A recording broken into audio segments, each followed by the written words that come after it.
Welcome to the banker lamp. Please enjoy the video. You start by measuring and marking studs precisely. Accurate cuts prevent misalignment later. Use aviation snips or a metal cutting saw because clean cuts sit flush. Once cut, deburr edges to avoid gaps or torn drywall.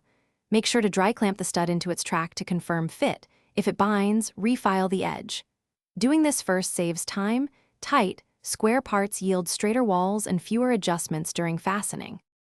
Once the stud fits, position it into the track and check plumb with a 48 level.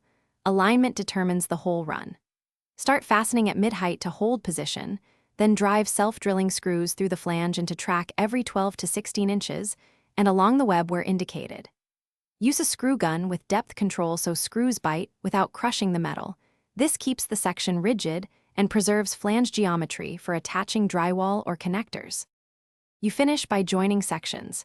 Either butt the ends and use a splice plate or overlap per system instructions because a correct splice transfers load and keeps alignment.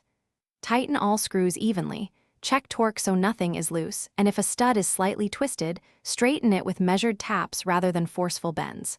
Finally, recheck plumb and run, make adjustments now before drywall. If joints squeak or gaps appear, reseat the splice and replace any